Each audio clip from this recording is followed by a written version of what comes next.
Assalamualaikum warahmatullahi wabarakatuh. Halo guys, kembali lagi bersama saya Bobby Herier. Dan kali ini kan bahas lagi tentang Edwin, temannya Elia Miron, yang tampil di podcastnya Dr. Ikan bersama Kodolitan, bahas tentang apakah Yesus dan Isa sama. Nah, saya meneliti ya, ini guys ya, kita kan umat Islam ini terkenal dengan hafalannya. Kita tuh banyak yang bahkan sampai jutaan gitu kan, yang hafal Quran dan hadis. Nah, kita sekarang akan cek hafalan Edwin. Jadi ketika dia tuh menyampaikan ayat, ya harus benar ayatnya ada itu, jangan sampai nggak ada. Nah, saya temukan ini saya buka ya. Mungkin Anda nggak bisa melihat karena saya merekam ini guys dengan resolusi yang rendah gitu. Resolusi yang jadi karena ya untuk menghemat data, jadi saya tuh ya dengan alasannya begitu guys. Jadi kalau Anda mau langsung cek, Anda bisa buka ya. Anda bisa buka di web lah misalnya. Ketik Alkitab paralel atau Alkitab apapun yang Anda bisa buka di web, di internet, di HP, di komputer, ya kan. Kalau Anda mungkin susah untuk membuka yang versi cetaknya gitu, Anda bisa buka yang versi digital di internet banyak itu kan. Nah, kalau saya ini sumbernya adalah Alkitab paralel. Ini kita akan cek apakah yang disampaikan oleh Edwin, klaim dia bahwa ada ayat Alkitab yang isinya itu, kita akan cek benar atau tidak. Kita akan dengarkan statement Edwin ini guys ya. Coba kita dengarkan. Ciri-cirinya sama. Terus kemudian Yesus dan Isa ciri-ciri Edwin. Mas Edwin, apakah Yesus Kristus dan Nabi Isa ini adalah pribadi yang sama dan apa buktinya? Oke, makasih dok.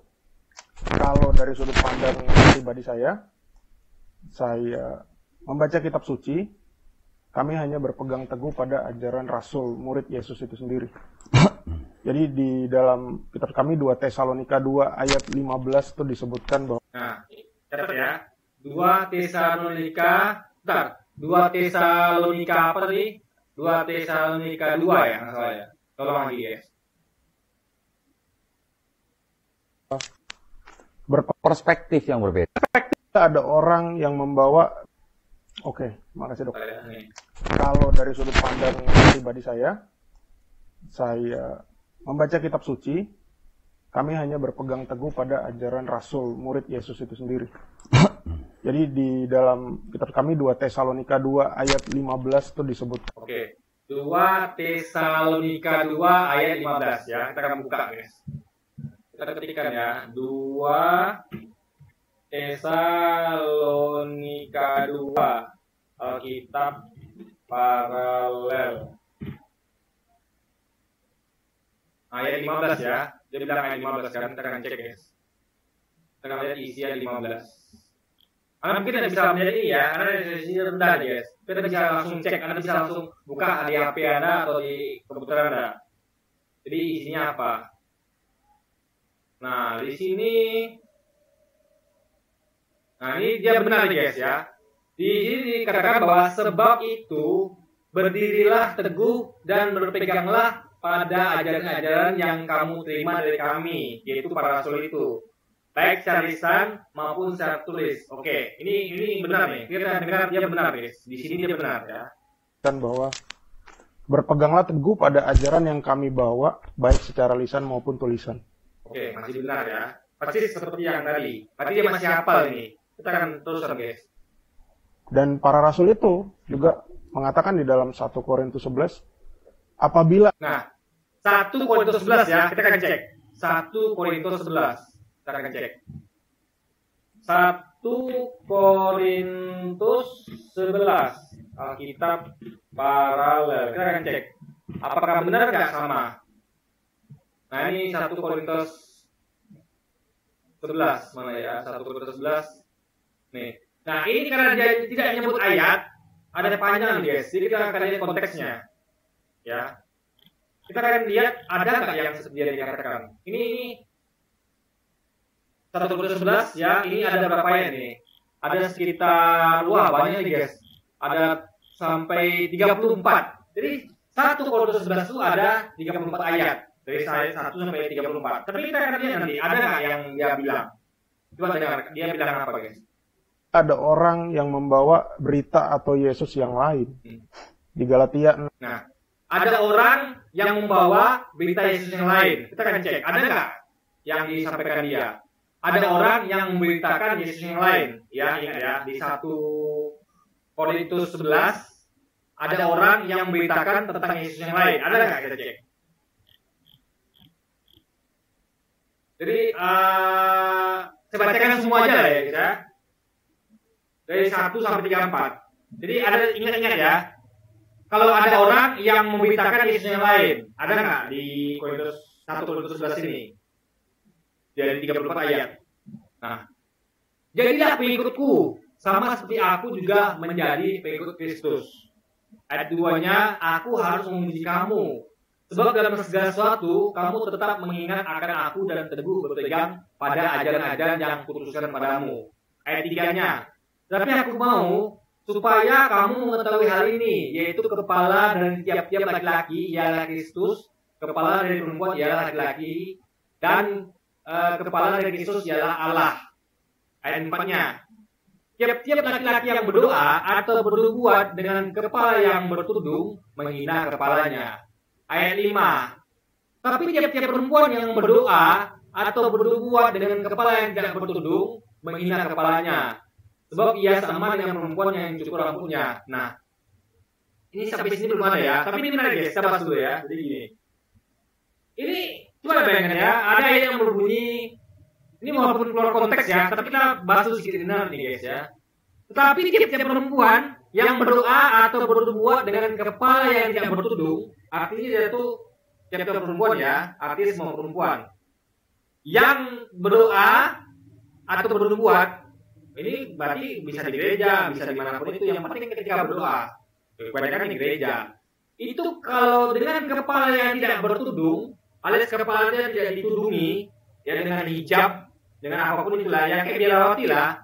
Apa yang dikatakan ajaran oleh Rasul ini, ya, menghina kepalanya. Sebab ia sama dengan perempuan yang dicukur rambutnya. Tapi ini nggak boleh. Rasul mengajarkan kalau berdoa atau bernubuat harus kepalanya ditutup, ditudungi. Nah, coba perhatikan jemaat Kristen yang lagi berdoa, terutama di gereja. Ada nggak mereka tutup kepalanya? Ada. Biarawati. Jemaatnya tutup? Tidak. Artinya mereka melanggar perintah para Rasul. Di Korintus itu 1 Korintus 11. Kita belum ngomong konteks ini ya, tapi ini mengenai ajaran Rasul. Jadi harusnya ini jadi concern bagi Edwin ini, bahwa di kitabnya Rasul mengajarkan kalau berdoa atau bernubuat itu harus menutup kepala, menundungi kepala, ya. Artinya nggak boleh dengan nampak rambut, nggak boleh, harus ditutup. Kalau tidak, menghina kepalanya, berarti nggak boleh, kan nggak boleh menghina kepala. Tapi banyak jemaat Kristen yang nampak rambut kan, dan tutup kepala kan, hanya Biarawati yang tutup kepala kan, artinya apa itu tidak menjadi concern bagi Edwin ini gitu kan, atau teman-teman kita yang lain, apologi Kristen yang lain gitu. Nah, kita akan sambung lagi ya, kita akan balik ke konteks ya.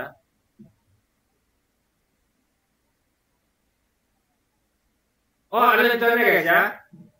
Sebab jika perempuan tidak mau menundungi kepalanya, ya, berarti kalau perempuan yang berdoa ini, terutama di gereja itu tidak mau untuk kepalanya, menundungi kepalanya sama kayak Biarawati, maka haruslah ia juga menggunting rambutnya. Tapi jika bagi perempuan adalah penghinaan, bahwa rambutnya digunting atau dicukur, karena memang penghinaan guys, alias dibotak gitu kan, dicukur itu kan berarti kan gundul. Karena kalau cuma digunting sedikit kan bukan gunting rambut namanya. Karena ini adalah dicukur atau digunting. Berarti ngomong sesuatu yang ekstrim gitu kan. Bahwa rambutnya digunting atau dicukur, maka haruslah ia melindungi kepalanya. Artinya sekali lagi ya, Anda mau pilih nih, mau botak atau pakai tudung. Gitu. Nah, berarti ini banyak sekali jemaat wanita Kristen yang melanggar perintah para Rasul ini gitu kan. kita sambung lagi ya. Kita akan mencari apakah ada yang disampaikan oleh Edwin ini di sini gitu kan. Kita akan tes hafalan dia tentang kitab. Ayat 7-nya ya. Sebab laki-laki tidak perlu melindungi kepalanya. Ia menyinarkan gambaran dan kemuliaan Allah. Tetapi perempuan menyinarkan kemuliaan laki-laki. Terus ya, saya tidak perlu sebut nomor ayat, tapi lanjut sampai 34. Karena lama guys, sebut satu. Sebab laki-laki tidak berasal dari perempuan, tapi perempuan berasal dari laki-laki. Dan laki-laki tidak diciptakan karena perempuan, tapi perempuan diciptakan karena laki-laki. Sebab itu, perempuan harus memakai tanda wibawa di kepalanya.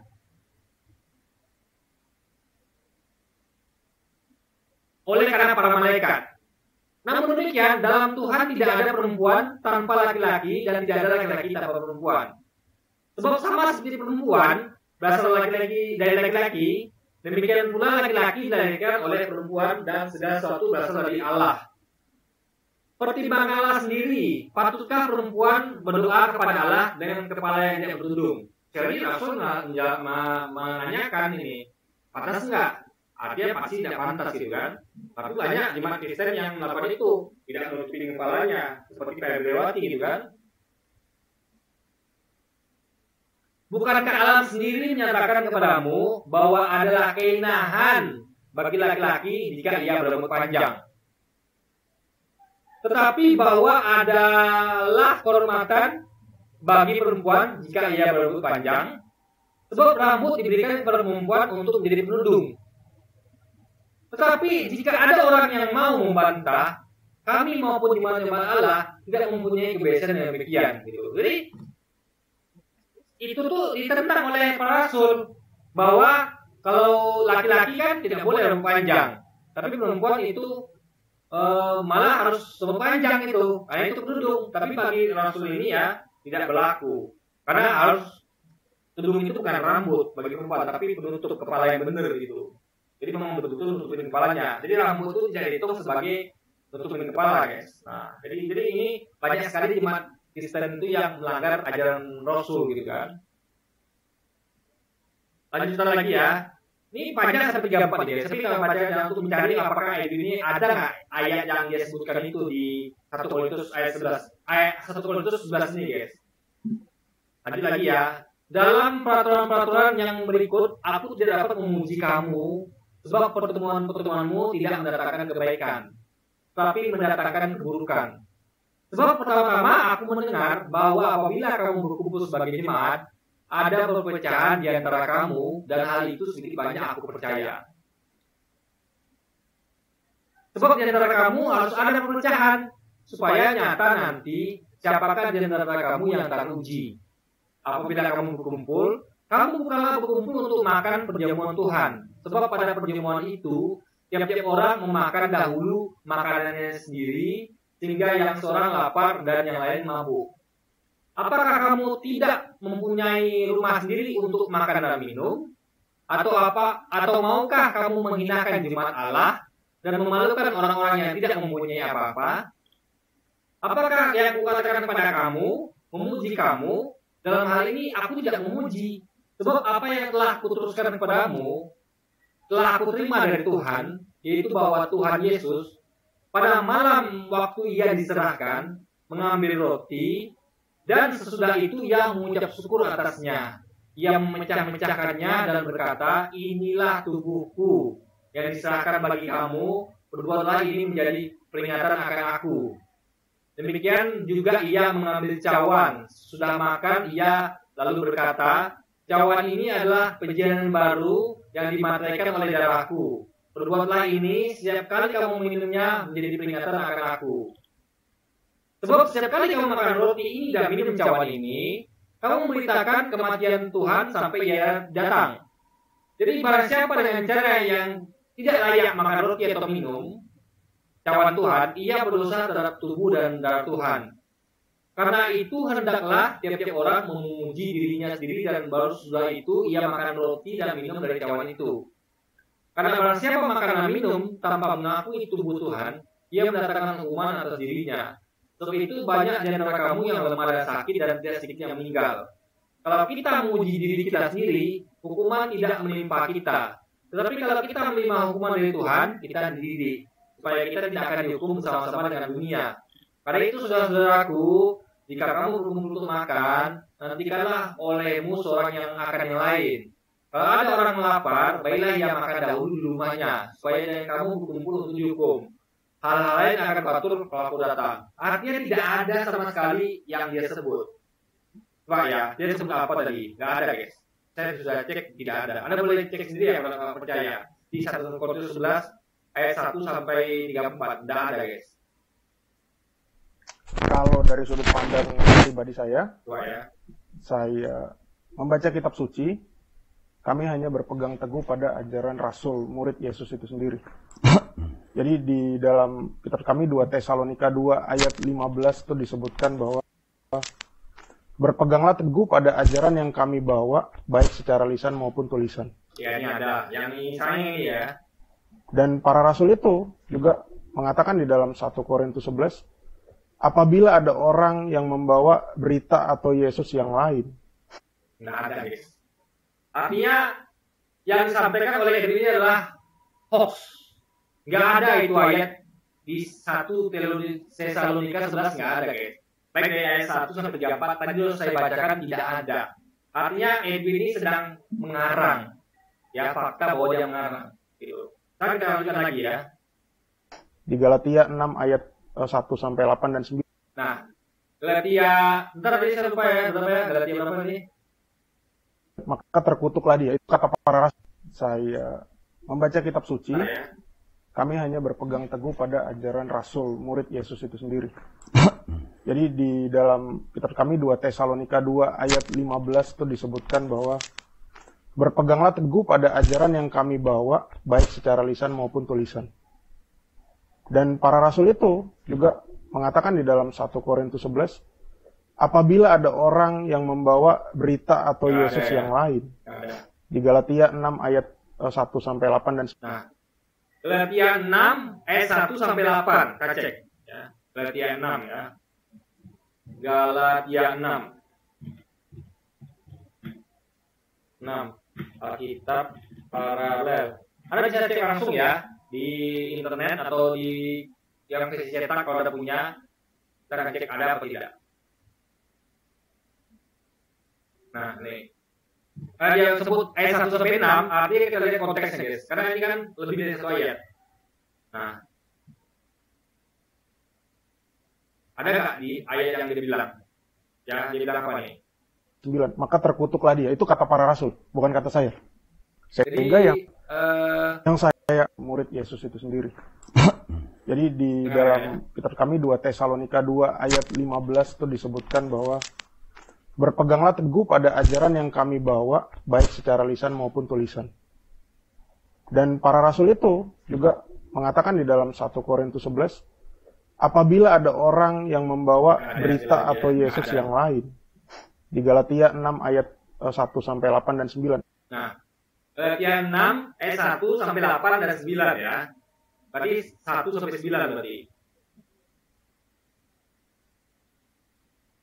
Maka terkutuklah dia. Itu kata para. Nah, maka terkutuklah dia. Ada nggak kata-kata maka terkutuklah dia? Oke ya. Galatia 6 ayat 1 sampai 9. Saya bacakan. Dari ayat 1 ya. Saudara-saudara, kalaupun seorang kedapatan melakukan suatu pelanggaran, maka kamu yang rohani harus memimpin orang itu ke jalan yang benar dalam roh lemah lembut sambil menjaga dirimu sendiri supaya kamu jangan kena percobaan. Bertolong-tolonganlah menanggung bebanmu. Demikianlah kamu memenuhi hukum Kristus. Sebab kalau seorang menyangka bahwa ia berarti, padahal ia sama sekali tidak berarti, ia menipu dirinya sendiri. Baiklah, tiap-tiap orang menguji pekerjaannya sendiri. Maka ia boleh bermegah melihat keadaan sendiri dan bukan melihat keadaan orang lain. Sebab tiap-tiap orang akan memikul tanggungannya sendiri.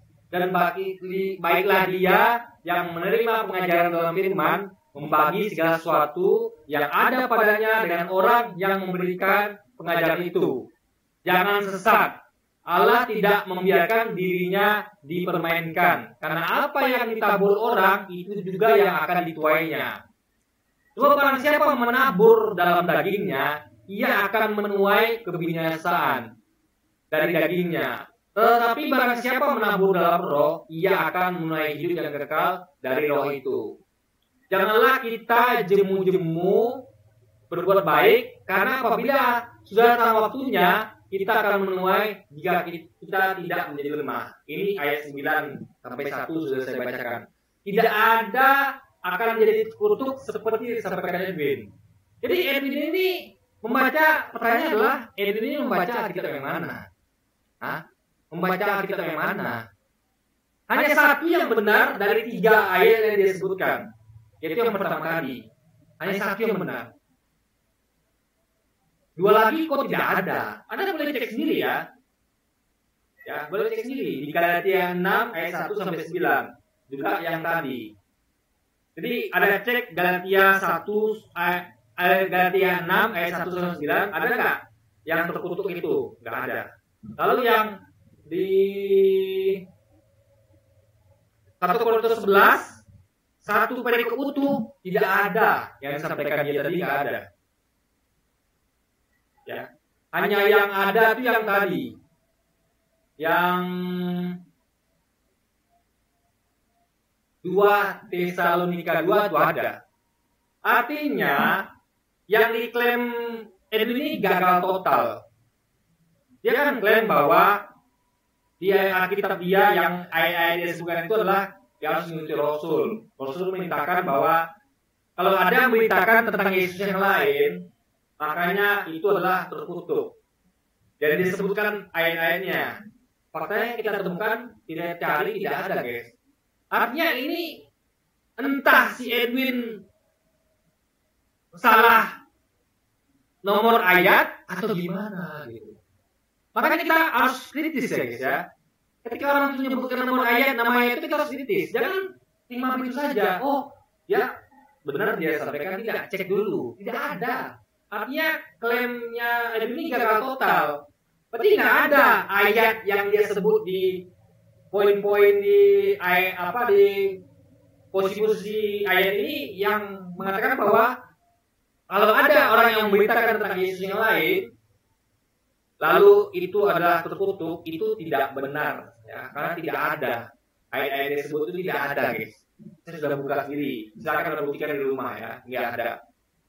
Dan kalaupun ada pun agak aneh. Kenapa? Dia kan tadi kan dia sebutkan tentang 2 perikop yang berbeda dari 2 Tesalonika, bukan itu ya, dari apa ya? Dari 1 Korintus 11 ke Galatia 6, itu kan lompat, beda perikop. Korintus ke Galatia, kok bisa? Karena kan harusnya nengok 1 perikop utuh. Itu juga nggak make sense gitu. Mengambil sepotong di Korintus, sepotong di Galatia. Makanya guys, ini metodologinya bagaimana coba? Kalau benar ya, kalaupun ada. Tapi tidak ada, faktanya pertama tidak ada. Kedua, kok bisa lompat-lompat kalaupun ada? Orang kan ngambil di 1 perikop yang sama harusnya kan. Ini kok bisa lompat dari Korintus ke Galatia? Gimana ceritanya? Gitu loh. Kok bisa di Korintus jika ada dia bahwa jika ada yang memberitakan Yesus yang berbeda, harusnya kan di situ juga ditemukan yang terkutuk itu. Tapi kenapa harus lompat ke Galatia, guys? Nah itu jadi pertanyaan. Makanya metodologinya ini seperti apa gitu? Kok nggak make sense gitu, guys? Kita tidak memakai metodologi seperti itu. Ya kita akan lihat harusnya itu ada di perikop yang sama. Kalau di Korintus, ya di Korintus saja gitu kan. Toh memang mengatakan bahwa kalau ada yang memberitakan Yesus yang lain, maka dia adalah terkutuk. Kan harusnya digabung itu untuk biar tidak misinformasi. Kan itu satu kesatuan. Kan kalau ada yang memberitakan Yesus yang beda, ya kenapa kalau ada? Maka dia adalah yang terkutuk. Kan harusnya satu perikop, guys. Satu kalimat itu harusnya. Di perikopnya sama, tapi kok bisa lompat ke Galatia? Dan faktanya pun kita temukan tidak ada. Kita buka semuanya itu tidak ada kita baca satu-satu kan, tidak ada. Artinya Edwin sedang mengarang, guys. Itu fakta. Dan saya sudah buktikan kan. Makanya ya Edwin dengan kali itu yang benar lah. Yang kalau bicara itu yang benar. Ya, perbaiki lagi, koreksi lagi diri Anda. Apalah ayat kita dengan benar, sehingga kita nggak ada menyampaikan informasi itu ada ayatnya memang benar, ada ayatnya. Ayat itu tidak mengucapkan sesuatu yang tidak ada di ayat yang tersebut gitu loh. Ayat itu tidak ada sebut di poin-poin yang ada sebutkan nomor-nomor ayatnya gitu guys. Dan kenapa pun lompat-lompat gitu. Jadi itu koreksi kita kepada ayat ini ya. Itu fakta dan saya sudah buktikan bahwa ini ya ngarang lah guys. Faktanya ini dia ngarang guys. Oke, jadi mungkin sementara itu dulu ya. Saya akhiri dulu video kita kali ini dan sampai jumpa lagi di video selanjutnya dan wassalamualaikum warahmatullahi wabarakatuh guys.